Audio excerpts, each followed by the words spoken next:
ஒரு தாய் வந்து மூதேவி அப்படின்னு ஒரு குழந்தைய அழைக்கிறான்னா அந்த வார்த்தை வெளியில வந்த வார்த்தை வெளியில வந்தது தான். அது மூதேவிங்கிறது அந்த அலைவரிசை செயல்படும். பெத்த மனதை வந்து கலங்கப்படுத்துறிய, நல்லா இருப்பியான்னு மகன்கிட்ட சண்டைக்கு போறான், மகள்கிட்ட சண்டைக்கு போறான்.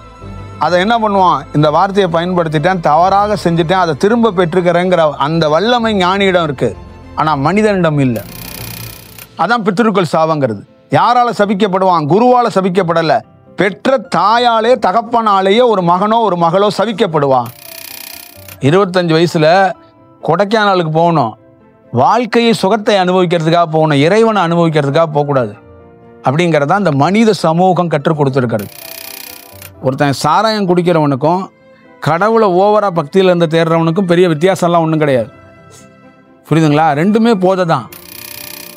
இது விடுபடுறது இயற்கையாக கிடச்சி கடவுள் கொடுக்குறாருல.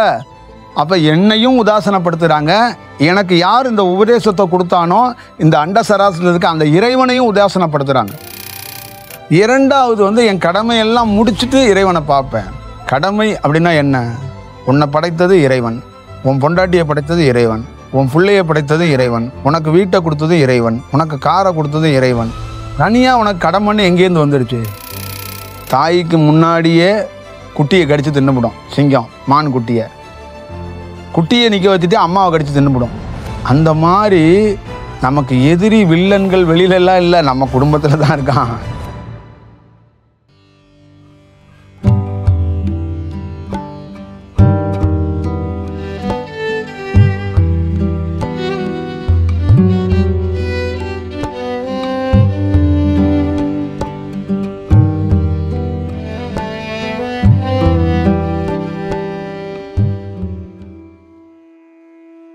இப்போ நீங்கள் இங்கே தியானம் பண்ணுற அத்தனை பேரையும் நல்லா கவனித்து பாருங்க. இறையை அடையணும்னு தேடுறதை தாண்டி அவங்க ஏதோ ஒரு விதத்தில் அதை ஒரு நிர்பந்தப்படுத்துகிறாங்களா இல்லையான்னு மட்டும் பாருங்க. நீங்களும் பாருங்க, கடவுளை எதற்காக நீங்கள் கும்பிட்றீங்க? இந்த கடவுளை கும்பிடப்பட வேண்டிய ரீசன் என்ன இருக்கு? உங்கள் வீட்டில் அருகாமையில் இருக்கிற உங்கள் தாய் தகப்பனை கும்பிடணும். உங்கள் சக மனிதர்களுக்குள்ள ஒரு நல்ல ரிலேஷன்ஷிப் வச்சுக்கணும். யாருக்கிட்டையும் நல்ல ரிலேஷன்ஷிப் இல்லை. ஒரு மகனுக்கும் ஒரு மகளுக்குமே ஒரு மகனும் ஒரு மகளும் தாய் தந்தைகிட்ட நல்ல ரிலேஷன்ஷிப் இல்லை. ஒரு கணவனுக்கும் மனைவிக்கு நல்ல ரிலேஷன்ஷிப் இல்லை. சுற்றி இருக்கிற இந்த மனித கூட்டத்துக்குள்ளேயே சமைக்கும்போது இவனுக்கு டெய்லியும் வடித்து கொட்டுறதே எனக்கு பொழப்பா போச்சுன்னு ஒரு தாய் சொல்கிறான். அப்புறம் சாப்பாடை எடுத்துகிட்டு வரும்போது கண்ணு உனக்காக தான் கண்ணு கஷ்டப்பட்டேன் அப்படிங்கிறான். அப்போ ஒரு இடத்துலையும் நீ பேசுறது எல்லாமே அது நீ பேசுனதை நீ தான் பொறுப்பு, அது பாதிக்குன்னு ஒரு மனிதனுக்கு தெரிய மாட்டேங்குது. ஒரு தாய் வந்து மூதேவி அப்படின்னு ஒரு குழந்தைய அழைக்கிறான்னா அந்த வார்த்தை வெளியில வந்த வார்த்தை வெளியில வந்தது தான். அது மூதேவிங்கிறது அந்த அலைவரிசை செயல்படும். அது வந்து போகாது. அவ என்ன நினைச்சிடறான்னா, இந்த மூதேவிங்கிறா, இன்னும் 2 வார்த்தை கெட்டவர் திட்டுறா, நீ நல்லா இருப்பியாங்கிறா. பெத்த மனதை வந்து கலங்கப்படுத்துறிய, நல்லா இருப்பியான்னு மகன்கிட்ட சண்டைக்கு போறான், மகள்கிட்ட சண்டைக்கு போறான். சொல்லிட்டு அதுக்கப்புறம் 1 hour கழிச்சு காம்ப்ரமைஸ் ஆயிடுறான். அப்ப அவன் சொல்றான், இறைவன் சொல்றான், நீ ஞானி கிடையாது, நீ கொடுத்த வார்த்தையை திரும்ப பெற்றுக்கொள்ளணும்னா ஞானியால முடியும். அதை என்ன பண்ணுவான், இந்த வார்த்தையை பயன்படுத்திட்டேன், தவறாக செஞ்சுட்டேன், அதை திரும்ப பெற்றுக்கிறேங்கிற அந்த வல்லமை ஞானியிடம் இருக்கு. ஆனா மனிதனிடம் இல்லை. புரியுதா? அப்ப என்ன கணக்கு நடக்குதுன்னா, ஒரு குழந்தை பிறப்பான், ஒரு மகளோ ஒரு மகனோ, தாயாலே தந்தையாலே சபிக்கப்படுவான். அதான் பித்ருக்கள் சாபங்கிறது. யாரால சபிக்கப்படுவான்? குருவால சபிக்கப்படலை. பெற்ற தாயாலே தகப்பனாலேயே ஒரு மகனோ ஒரு மகளோ சபிக்கப்படுவான். புதன்கிழமை சபிக்கப்படுவான், வியாழக்கிழமை வாழ்த்தப்படுவான். ஆனா புதன்கிழமை சபிக்கப்பட்டதா தான் இருக்கும், வாழ்த்தப்பட்டதும் வாழ்த்தப்பட்டதா தான் இருக்கும். அப்போ ஒரு தாயும் ஒரு தகப்பனும் யாரு வெளியிலிருந்து ஒரு குழந்தைக்கு தொந்தரவு இல்லை, உள்ளிருப்பவர்களே தொந்தரவு. இது எல்லா குடும்பத்திலையும் எல்லா நாளும் நடக்கும். நீங்க கல்யாணம் பண்ணி உங்க மனைவியோட கொஞ்சம் குழாவி இருப்பீங்க. எத்தனை நாட்கள் வெளியிலையோ வீட்டிலையோ உள்ளேயோ பல சண்டைகள்ல பல வார்த்தைகளை நீங்க பயன்படுத்தியிருப்பீங்க, பல செயல்களை பயன்படுத்தியிருப்பீங்க. புரியுதுங்களா? அது எல்லாமே அதனாலதான் சொல்றான், இவளால் நீ பாதிக்கப்படுவாய். இவளே மனைவியாக வந்தவளே உனக்கு கர்ம வினையாக அவளே உன்னை தடுப்பாள், அவளே உன்னை கெடுப்பாள், அவளே உன்னை ஆதாரிப்பார், அவளே உன்னை பூஜிப்பாள். ஆனால் உன்னை மாயையாகவும் இருந்து வீழ்த்துவாள், யமனாக இருந்தும் வீழ்த்துவாள். மாயை என்பது அன்பு, கருணை, வாழ்த்துவது. யமன் என்பது மொத்தமாக வச்சு கொள்வது. புரியுதுங்களா? அப்ப நீங்க வெளியில எங்கேயும் சூழ்ச்சிக்காரர்களையோ இல்ல சூத்தியமாக்காரர்களையோ தேடி போண்டில, உங்களுக்குள்ளேயே அங்க கிடக்குது. அப்ப ஒருத்தன் எங்க சிக்கிக் கொள்கிறான் என்றால் அவனுக்கு பகையோ தீமையோ வெளியில எங்கேயும் இல்லை, வீட்டுக்குள்ளே கிடக்கு. புரியுதுங்களா? அப்ப எனக்கு சொன்னா, நான் பல நாள் தியானத்தில் பல பிரயாணத்தில் செய்தேன். 1 வருடம் அதை நீங்க தாமதப்படுத்தியிருந்தீங்கன்னா, திருமணம் பண்ணாம நான் இருந்ததுன்னா என் வாழ்க்கையில இன்னும் நான் பெட்டரா பர்ஃபார்மன்ஸ் பண்ணியிருக்கலாம் அப்படின்னு ஒரு நாள் ஒரு மலைத்தொடர்கள் உட்காந்து நான் தியானத்தில் ஆழ்ந்து பேசுறேன். அப்ப எனக்கு உள்ள என்னன்னா, அந்த கர்மவினையும் உன்னோடு இருக்க வேண்டும், அந்த செயல் வடிவத்தை நீ காண வேண்டும். அது கால கணக்கு. அந்த கால கணக்குப்படி நீ இன்னாரோடு வாழ வேண்டும், இன்னாரோடு பயணிக்க வேண்டும், இன்னாரோடு போக வேண்டும், இந்த ஊரில் வசிக்க வேண்டும், இத்தனை ஆண்டுகள் வசிக்க வேண்டும், இப்படி வசிக்க வேண்டும் என்பது காலத்தின் நீதி. அதுக்குள் இருந்து கொண்டுதான் நீ தர்மத்தையோ சத்தியத்தோ நிலைநாட்டுவதற்கு தயாராக வேண்டும். அப்ப இது உனக்கு கிடைக்கப்பட்ட ஆக வேண்டும்ங்கிறது உறுதி. உனக்கு எப்படி இறை அலைவரிசையாக ஒரு மனிதனாக இருக்கப்பட்டவன் ஒரு இறை அலைவரிசையை போய் மனிதன் பார்ப்பது ரொம்ப கடினம், நீ பார்த்துட்ட. அதே போலதான் ஒரு மனிதனாக இருக்கக்கூடிய இறை அலைவரிசையை பார்த்தவனுக்கு அங்கு கருணையால மனைவி இல்லாமல், மனைவியும் இறை அலைவரிசையாக இல்லாமல் மாயமாக இருக்கிறார். இப்ப இறை அலைவரிசையை ஒருத்தன் பார்த்துட்டான், ஆனா அவன் கூட இருக்கிற உறவுகள், மனைவிகள், குழந்தைகள் எல்லாம் இறை அலைவரிசை இல்லை. நீங்க என்ன அப்படி சாமியாவே இருக்கிறீங்க? இப்படி என்ன இறைவனை நோக்கி போறீங்க? எப்ப பார்த்தாலும் இறைவன் சம்பந்தமாக பேசுறீங்களே, ஒரு ஒரு ஒரு ஒரு ஒரு காதல் பாட்டு பாட மாட்டீங்களே, ஒரு ரொமான்ஸ் பண்ண மாட்டீங்களே, மல்லிகைப்பூ பறிச்சுட்டு எனக்கு கொடுப்பீங்கன்னு பார்த்தா சிவபெருமான் தலையில கொண்டு வச்சுட்டீங்களே, லிங்கத்துக்கு கொண்டு போட்டுட்டீங்களே. எனக்கு யார் கொடுப்பா? தாலி கட்டியது நீங்கள், ஆனால் நீங்கள் காதலிப்பது சிவனை என்றால் இது என்ன லாஜிக்? என்னதானே காதலிக்க வேண்டும்? இல்லை, எனக்குள் சிவன் தான் ஊடுருவி நிற்கிறார், நான் அவரை நோக்கியே போகிறேன், இது சரியல்ல அப்படி என்று அவள் சபிக்கிறார், அவள் அழுகிறார், புலம்புறார். இந்த மாதிரி ஒரு கொடூரமான வாழ்க்கையை என்னை கட்டி வைத்து விட்டார்களே அப்படின்னு தாய்கிட்ட போய் கம்ப்ளைண்ட் பண்றா. தாய் சொல்றா, 60 ஆண்டுகள் 70 ஆண்டுகள் கழித்து சாக போற வயசில் இறைவனை தேட வேண்டும், காசிக்கு போக வேண்டும், சிவனை தேடணும். வாழ்ற வயசுல வாழ்ந்து பருப்பு குழம்பு புளி குழம்பு சாப்பிட்டுட்டு சந்தோஷமா பொண்டாட்டி புள்ளையோட சுகமாக கழிக்க வேண்டிய வயசை விட்டுட்டு இறைவனை தேடுறிய படுபாவி, உன்னை நம்பி என் பிள்ளைய கொடுத்துட்டேனே, என் வாழ்க்கையை கெடுத்துட்டியே, எந்த சிவன்டா எந்த பெருமாள்ரா, இப்படியெல்லாம் இதெல்லாம் வழிபடலாமா? நாம் என்னைக்கோ ஒரு நாள் நமக்கு தேவைக்காக நம்ம வீட்டில் இருக்கிற காசுல 2000 ரூபா 3000 ரூபா வரி வச்சு ஊர்ல திருவிழான்னு நடத்துறோம். டெய்லியுமா திருவிழா நடத்துறோம்? ஒரு நாள் மாவிளக்கு போடுறோம், ஒரு நாள் விளக்கு கட்டுறோம், ஒரு நாள் அங்கே லைட்லாம் போட்டு வச்சிருப்பாங்க, போய் குடும்பத்தோட புது ட்ரெஸ்ஸோட போய் கும்மி அடிச்சுட்டு வர்றோம். அது கும்மி அடிப்பது ஒரு என்டர்டைன்மெண்ட், நமக்கு ஒரு சந்தோஷம். அது திருவிழான்னு தினந்தோறும் நடத்தினோம்னா நம்ம வாழ்க்கை யார் பார்க்கறது? சொல்லுங்களா? அப்ப ஞானி தினந்தோறும் கோயிலுக்குள்ள இருக்கிறான், தினந்தோறும் சாமியா இருக்கிறான், தினந்தோறும் இறைவனை நினைக்கிறான், தினந்தோறும் இறைவனோட போறான். மனிதன் என்ன சொல்றான்? தினந்தோறும் போகாத, தினந்தோறும் போகக்கூடாது. தினந்தோறும் நீ என்னன்னா காதலிக்க கற்றுக்கொள்ளணும், நீ இந்த வாழ்க்கையை கற்றுக்கொள்ளணும், இங்க அன்பு கருணையோட இங்கதான் இருக்கணும். இறைவன் என்பது எப்பயாவது இந்த காதல் வாழ்க்கைக்கு அவன் சுகத்தை ஏற்படுத்துகிற ஒரு கருவி. அதை விட்டுட்டு நீ முற்றிலும் போகக்கூடாது. உனக்கு எப்போ போகணும்னு ஒரு வரையறை வைத்திருக்கிறோம். நீ எதுக்கும் லாய்க்கு இல்லாத டேமேஜ் ஆன பொருளா மாறுவ ஒரு நாள். அப்பொழுது நீ உன் உடலும் ஒத்துழைக்காது, என் உடலும் ஒத்துழைக்காது. மனைவியாக இருக்கிற நானும் டேமேஜ் ஆயிட்டேன், நீயும் டேமேஜ் ஆயிட்ட. நீயும் நானும் மருமகளுக்கோ மகனுக்கோ மகளுக்கோ வேலையற்றவர்கள். நம்ம பேசுனதே பேசிக்கிட்டு சும்மா உட்காந்து அந்த தெருவையும் அந்த வீட்டையும் தேய்ச்சிக்கிட்டு இருப்போம். நாம் படுத்து கிடக்கிற பெட்ரூமை நம்ம 2 பேரும் செத்து போயிட்டோம்னா வேகமாக வாடகைக்கு விடுவான், இல்லை அதில் வேற ஏதாவது பண்ணிக்குவான். அப்போ இந்த இடத்த வேஸ்ட் பண்ணிட்டு இருக்கோம். அப்போ நம்ம என்ன பண்ணணும்னா, அப்போ தான் சிவனை தேடணும், பெருமாளை தேடணும், காசிக்கு போகணும், ரிஷிகேஷ் போகணும், பயணிக்கணும். 25 வயசு 30 வயசுலலாம் செய்யக்கூடாது. 25 வயசுல கொடைக்கானலுக்கு போகணும். வாழ்க்கையை சுகத்தை அனுபவிக்கிறதுக்காக போகணும், இறைவனை அனுபவிக்கிறதுக்காக போகக்கூடாது. அப்படிங்கிறத அந்த மனித சமூகம் கற்றுக் கொடுத்துருக்கிறது. புரியுதுங்களா? அப்போ எந்த குழந்தையாவது 22 வயசுலேருந்து 30 வயசுக்குள்ள இறைவனை தேட மாட்டேது, காதலனை தேடுது, இல்லைன்னா பீஸாவை தேடுது, இல்லைன்னா ஐஸ்கிரீமை தேடுது. மாயை கொண்ட மாயினை மாயமாகவே தேடிக்கொண்டு இருக்கிறதா இந்த மாய கூட்டத்துக்கு பேரு. அப்போ அந்த மாய கூட்டங்கள் அந்த மாயையிலே இருந்து கொண்டு மாயையை வீழ்த்துவவனை என்ன சொல்லுதுன்னா சாமியார் பட்டம், அதில் வேற வேற வடிவம். எங்கள் அம்மா அப்பாவுக்கெல்லாம் கொஞ்சம் பைத்தியம் பிடிச்சிருச்சு, இல்லை அவங்கெல்லாம் எல்லாம் இறைவனை தேடி ஏதோ ஒரு மார்க்கமாக அலைஞ்சிக்கிட்டு இருக்காங்க, ஒரு என்னன்னு புரியலை, இனம் புரியாத செயலாக இருக்கிறாங்க அப்படின்னு. இந்த காலையில் கூவுனாதான் அதுக்கு பேர் சேவல்னு பேர், எல்லா நேரமும் கூவுனா அது பேர் சேவல் கிடையாது. அந்த மாதிரி இந்த மாயை கூட்டங்கள் எப்போ வேணாலும் கூவும். புரியுதுங்களா? அவ்வளோதான் விஷயம். ஒருத்தன் சாராயம் குடிக்கிறவனுக்கும் கடவுளை ஓவரா பக்தியில் இருந்து தேடுறவனுக்கும் பெரிய வித்தியாசம்லாம் ஒன்றும் கிடையாது.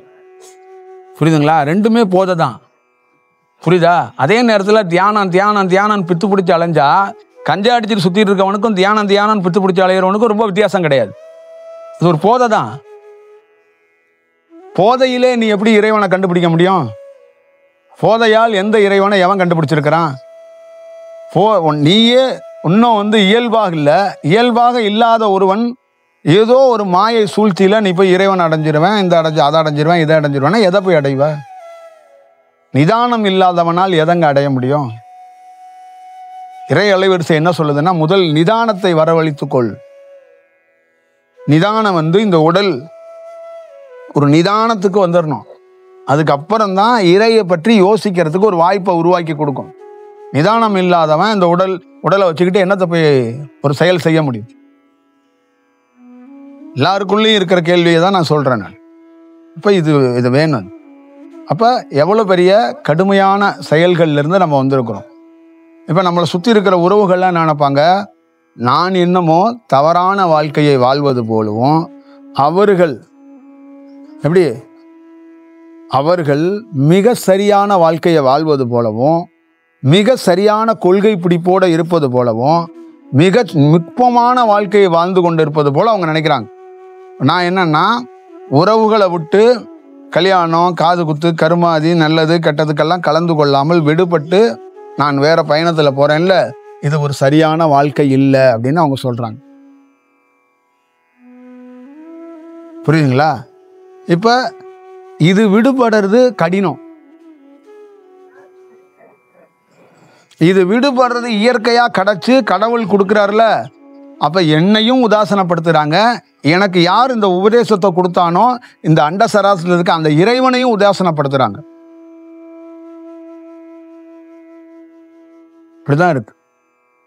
அப்ப உங்களுக்குள்ள எல்லாம் இறை தேடுதல்கள் எப்படி இருக்குன்னா, கேப்பு கிடைக்கும் போது இறைவன் வரணும். சனிக்கிழமை இறைவனை பார்க்குற நாள், ஞாயிற்றுக்கிழமை இறைவனை பார்க்குற நாள், மாதத்துல ஒரு நாள் இறைவனை பார்க்குற நாள். புரியுதுங்களா? அப்ப நீங்க உங்க பணி எல்லாத்தையும் முடிச்சுக்கிட்டு கேப்புல சைடில் இறைவனை பார்த்து நான் அடைஞ்சிருவேன் அப்படிங்கிற இந்த செயல் வடிவம் ஒண்ணு. இரண்டாவது என் கடமையெல்லாம் முடிச்சுட்டு இறைவனை பார்ப்பேன். கடமை அப்படின்னா என்ன? உன்னை படைத்தது இறைவன், உன் பொண்டாட்டியை படைத்தது இறைவன், உன் பிள்ளைய படைத்தது இறைவன், உனக்கு வீட்டை கொடுத்தது இறைவன், உனக்கு காரை கொடுத்தது இறைவன். தனியா உனக்கு கடமைன்னு எங்கேருந்து வந்துடுச்சு? உன் பொண்டாட்டி பிள்ளைய அவர் தான் கொடுத்துருக்காரு. இப்போ என்கிட்ட சொல்றாரு, நீ ஞானத்தை பெற வேண்டும் என்பதற்காக தான் உனக்கு ஒரு மாயமான பொண்டாட்டியை கொடுத்தேன். அவளையும் நீ சமாளித்து அவளோடு இருந்து அவளோடு பக்குவமாக இருந்து அவளிடம் இருந்தே ஒரு வாழ்த்து வாங்கிட்டு நீ வரணும். அங்க சவால் என்னன்னா, அவ உன்னை சபித்திடக்கூடாது, அவள் வாயாலே உன்னை வாழ்த்த வேண்டும். அது நீ சாதித்தால் நீ உண்மையான இறை அலைவரிசையை தக்க வைத்து கொண்டவன். அவ நீலாம் நல்லா இருக்க மாட்ட, போயா என்னையா பெரிய ஞானம், என்ன தவிக்க விட்டுட்டு போற அப்படின்னு சொல்லிடக்கூடாது. அவ வாயாலே போயிட்டு வாமா, நல்லா இருப்பையா, நீ போயிட்டு வாயா அப்படின்னு சொல்லிடணும். அதையும் உன்னால செய்ய வைக்க முடியுமாங்கிறது தான் அந்த இறை அலைவரிசையோட செயல். அப்ப அந்த செயலையும் நீ செய், அந்த செயலுக்குள்ளேயும் நீ இருங்கிறதுக்காக தான் நமக்கு கொடுக்கப்பட்டது. புரியுதுங்களா? அப்ப அதுக்குள்ளேயும் அந்த சவாலான காரியத்துக்குள்ளேயும் தான் இருந்து, அதுக்குள்ளே வாழ்ந்து, அதுக்குள்ளேயே இருந்து எல்லா செயலையும் செஞ்சு, இந்த ஒரு பக்கம் இறை அலைவரிசை, ஒரு பக்கம் குடும்பம், ஒரு பக்கம் மாயை, இன்னொரு பக்கம் ஞானத்துக்கான இறை அலைவரிசை, ரெண்டையும் ஒன்னா ஒரு ஒரு ஒரு இடத்துக்குள்ள வச்சுக்கிட்டு போராடி போராடி போராடி சிங்கத்தை சிங்கத்தை சைவத்துக்கு கொண்டு வர்றது எவ்வளவு கடினம் அப்படிங்கிறது உங்களுக்கு தெரியும்ல. சைவத்துக்கு சிங்கத்தை கொண்டு வர்றது கடினங்கிறத தாண்டி சிங்கத்துக்குள்ள வாயுக்குள்ள எதையுமே போடாம சிங்கத்தையே உணவருந்த விடாம உண்ணாவிரதம் இருக்க வைக்கணும். 2வது. 3வது, சிங்கம் துள்ளி கூட கடிக்கணுங்கிற எண்ணம் இல்லாம மாத்தணும். 4வது, சிங்கத்தை நம் குணத்துக்கே கொண்டாந்து சிங்கத்தையும் நம்ம போற இடத்துலாம் போகணும், வர்ற இடத்துக்குலாம் வரணும், உட்காரணும், எந்திரிக்கணும், இந்த மாதிரி செய்ய வைக்கிறது சாதாரண விஷயமா? நான் சிங்கங்கிறது நம்ம பொண்டாட்டி, நம்ம புள்ள, நம்ம உறவுகள் தான். புரியுதுங்களா? தாய்க்கு முன்னாடியே குட்டியை கடிச்சு தின்னுபிடும் சிங்கம். மான் குட்டியை நிற்க வச்சுட்டு அம்மாவை கடிச்சு தின்னுபிடும். அந்த மாதிரி நமக்கு எதிரி வில்லன்கள் வெளியிலலாம் இல்லை, நம்ம குடும்பத்தில் தான் இருக்கான். புரியுதுங்களா? அது நம்ம அதிலிருந்தே மீள முடியாது. புரியுதுங்களா? அதிலிருந்து மீள்வதற்கு ஒரு வாய்ப்பு இருக்கு. அவன் தான் புரட்சி. இந்த ஊர்ல புரட்சியாளர்னு சொல்லுவாங்கல்ல, அவன் தான் உண்மையான புரட்சியாளன். அப்ப நீங்க வேலை பாருங்க, குடும்பத்தை பாருங்க, சம்பாதிங்க. ஆனா இறைவனை பார்ட் டைமா தேடாதீங்க. பார்ட் டைமா தேடினா ரோட்ல தான் நிற்பீங்க. புரியுதுங்களா? 2 பக்கம் லெஃப்ட் ரைட்டா பிரிச்சுக்கங்க. ஒரு பக்கம் குடும்பம், இன்னொரு பக்கம் இறைவன். புரியுங்களா? 2 கண்ணும் இருக்கும். 2 கண்ணாலையும் இந்த உலகத்தை நீங்க பார்க்க முடியும். ஒரு கண்ணை பொத்திட்டு கூட இந்த உலகத்தை பார்க்க முடியும். அந்த மாதிரி ஒரு கண்ணை குடும்பத்துக்கு ஒதுக்கு, ஒரு கண்ணை இறைவனுக்கு ஒதுக்கு. ஆனால் இறைவனுக்கு ஒதுக்குற கண்ணை உன் குடும்பத்திட்ட சொல்லாத. ஏன்னா அதுக்குள்ள நைட்டு தூங்கிட்டு இருக்கும்போது வேற ஏதாவது ஊத்திடுவாங்க. அதை சொல்ல வேண்டிய அவசியம் இல்லை. அதனாலதான் சொல்றான், இறை தேடுதலை பர்சனலாக வச்சுக்க. அது வளர்ந்து கொடியாச்சு, பூ பூத்து, காய் காய்ச்சி, அது வெளியில அதுவா வெளிப்படுத்துற வரைக்கும் அதை நீ அடக்கி வாசி. அதனாலதான் உனக்குள் மலகிற தியானம், உனக்குள் நடக்கிற காட்சி, உனக்குள் இருக்கிற செயலை நீ விவாதிக்காத. அவனுக்கு அதோட அருமை பெருமை தெரியாது. அவன் ஊர் நாயம் பேசிட்டு அலைவரவன்ட்ட போய், எனக்கு ஒரு தியானம் வந்துச்சு, எனக்கு ஒரு இறை அலைவரிசை வந்துச்சு, நைட்டு 1 மணிக்கு ஒரு ஒளி வந்து என்கிட்ட பேசுனுச்சுன்னா சும்மா இரியா ஏதாவது சொல்லிட்டு இருப்ப. நான் 30 ஆண்டுகளா சிவன் கோயிலே உட்காந்துருக்கேன், என்கிட்ட பேசாத ஒளி ஒன்ட்டு வந்து பேசுனுச்சா அப்படின்ட்டு போயிடுவான். புரியுதுங்களா?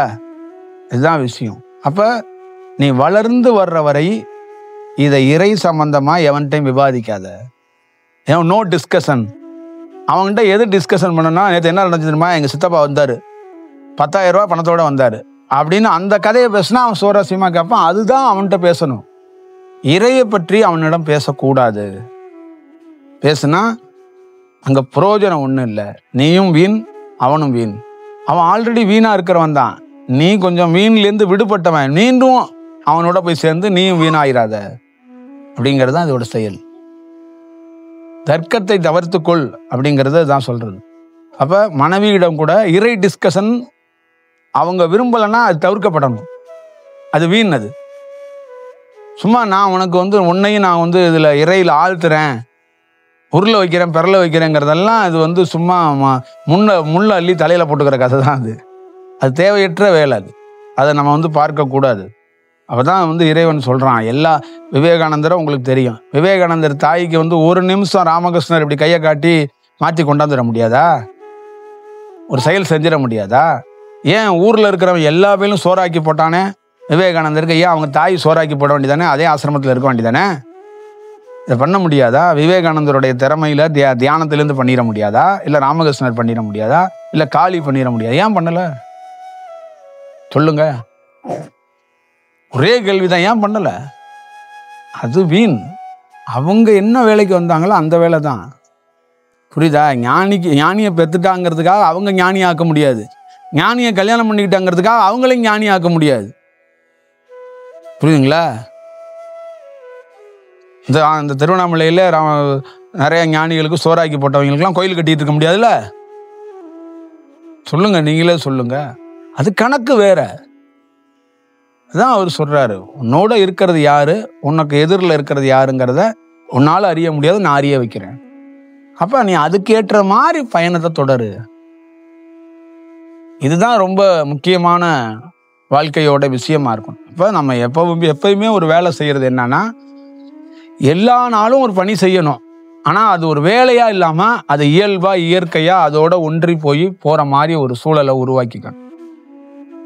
அதுதான் அது விஷயம். இப்ப நான் வேலையா செய்யறேன்னு நினைச்சேன்னா அது வீண். அது இயற்கையாக ஒன்றி போய் அதோட கலந்து போனோன்னா நான் எனக்கும் சரி என்னை சந்திக்கிறவங்களுக்கும் பயனுள்ளதாக இருக்கும். இவ்வளவுதான் அதுக்குள்ள இருக்கிற செயல். அப்ப நீங்க வேலையா செய்யறீங்க, வெள்ளிக்கிழமை சனிக்கிழமை கோயிலுக்கு போறது, பௌர்ணமிக்கு போறது, திட்டம் தீட்டிடுறீங்க. இப்போ காலாண்டரை பார்த்து எழுதி வச்சிருங்க, அடுத்த பௌர்ணமிக்கு வரும்போது திருவண்ணாமலையில போன வாட்டி 1 ரவுண்டு வந்தோம், இந்த வாட்டி 1.5 ரவுண்டு வர்றோம் அப்படின்னு ஒரு பெரிய ஒரு கெச்சை போட்டு காலாண்டரில் எழுதி வச்சிடுறீங்க. அப்போ திட்டத்தினால் அங்கே எதுவும் நிகழாது. புரியுதுங்களா? இறைவன் அடையிறதுங்கிறது ஒரு ஆக்சிடென்ட் போயிட்டான், ஒரு விபத்து. இறைவன் அது மாதிரி ஞானியை சந்திக்கிறது விபத்து தான். உன்னை சந்திக்காத வரைக்கும் பரோட்டாவோடு சால்னாவோடு இருந்தேன், உன்னை சந்தித்ததுக்கு அப்புறம் பரோட்டாவையும் காணா சால்னாவையும் காணா அப்படிங்கிறது தான் ஞானிக்கோட தத்துவத்துக்குள்ள இருக்கிற செயல். புரியுதுங்களா? ஒரு ஞானி சொன்னா, உன்னை சந்திக்காத வரைக்கும், இந்த விபத்தை சந்திக்காத வரைக்கும் சிவன் கோயில் பெருமாள் கோயிலே கதின்னு பூ பறிச்சுட்டு உட்காந்துருந்தேன். என்னைக்கு உன்னை சந்திச்சேன்னா அந்த கோயிலுக்கு போறதே விட்டுட்டேன்.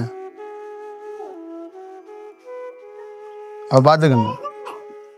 அப்போ ஊரில் இருக்கிறவங்களாம் கூப்பிட்றாங்க, என்னங்க டெய்லியும் வந்து கோயிலில் பூ பறிச்சு வச்சுட்டு உட்காந்துருவீங்களே, ஏதாவது திருவாசகம் பாடுவீங்களே, வாங்களே அப்படின்னா, இல்லை நான் வரல அப்படின்ட்டேன். ஏன்னா 30 ஆண்டுகளாக இறைவனை தெரிஞ்சுக்க முடியல. ஒரு ஆக்சிடென்ட் நடந்துச்சு, இறைவன் எனக்கு வந்து காட்டிட்டார் எங்கே இருக்கிறேன்னு. அதனால் நான் எங்கும் செல்ல வேண்டியதில்லை. எங்கே செல்லணும்னு எப்போ அவர் உணர்த்துறாரோ அப்போ நான் போய்க்குவேன். இப்போக்கி நான் இங்கே இருக்கிறேன்னு இருந்துக்கிட்டேன்.